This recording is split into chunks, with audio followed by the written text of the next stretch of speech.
மதுரை மாநகராட்சி 75வது வார்டுக்கு உட்பட்ட சுந்தரராஜபுரத்தைச் சேர்ந்தவர் விவசாயி தங்கம்.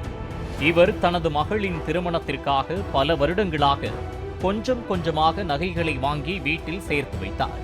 ஊரில் நிலவும் திருட்டு அச்சம் காரணமாக 25 பவுன் நகைகளையும் ஒரு குட்டி பையில் போட்டு தான் தலைக்கு வைத்து தூங்கும் தலையணைக்குள் மறைத்து வைத்து பத்திரப்படுத்தி வைத்திருந்தார்.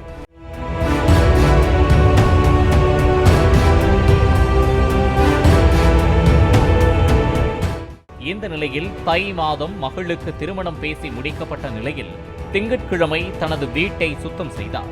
வீட்டில் இருந்த தலையணை, துணிகள் உள்ளிட்ட பழைய பொருட்களையும் மாநகராட்சிக்கு சொந்தமான குப்பை தொட்டியில் போட்டுச் சென்றதாக கூறப்படுகின்றது.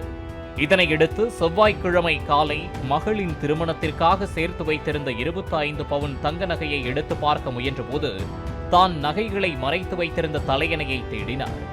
அப்போதுதான் நகைகளை வைத்திருந்த அந்த பழைய தலையணையையும் குப்பை தொட்டியில் வீசியது விவசாயிக்கு நினைவுக்கு வந்தது. இதனால் பதறியடித்த அவர் உடனடியாக வீட்டின் அருகே இருந்த குப்பை தொட்டியில் சென்று தேடியுள்ளார்.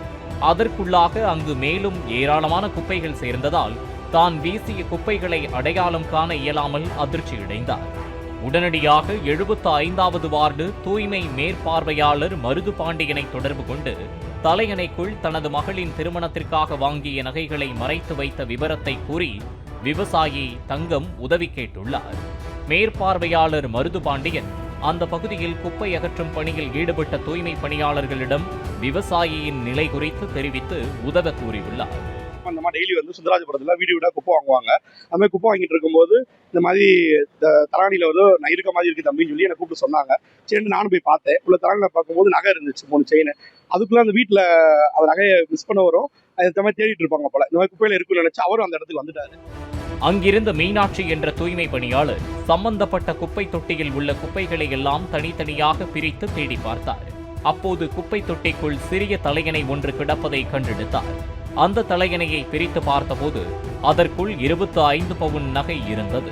பின்னர் விவசாயியை தொடர்பு கொண்ட மேற்பார்வையாளர் மருதுபாண்டியன் மற்றும் தூய்மை பணியாளர் மீனாட்சி ஆகிய இருவரும் 25 பவுன் தங்க நகைகளை விவசாயியிடம் ஒப்படைத்தனர்.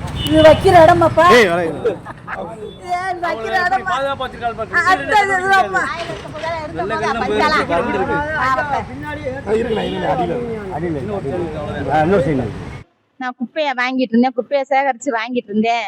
தலானிக்குள்ள ஏதோ வெயிட்டா இருக்கிற மாதிரி இருந்துச்சு. நான் மருது தம்பியை சூப்பர்வைசர் தம்பிகிட்ட காமிச்சேன். தம்பி, என்னப்பா வெயிட்டா இருக்கு, நகை இருக்கிற மாதிரி இருக்குப்பா அப்படின்னு காமிச்சேன். அதுக்குள்ள நகை இருக்கிறவரு வந்துட்டாங்க. நகைக்காரங்க நகையை நாங்க ஒப்படைச்சிட்டோம். நகை மாயமானதாக புகார் தெரிவித்த அடுத்த சில மணி நேரங்களில் நகை பத்திரமாக மீட்டுக் கொடுக்கப்பட்டது. இதனை பெற்றுக்கொண்ட நகை உரிமையாளரான விவசாயி தங்கம் தனது மகளின் திருமணத்திற்காக வாழ்நாள் முழுவதும் சம்பாதித்து சேர்த்து வைத்த 25 பவுன் நகையை மீட்டு தந்ததற்காக மேற்பார்வையாளர் மற்றும் தூய்மை பணியாளர்களுக்கும் கண்ணீர் மல்க நன்றி தெரிவித்தார்.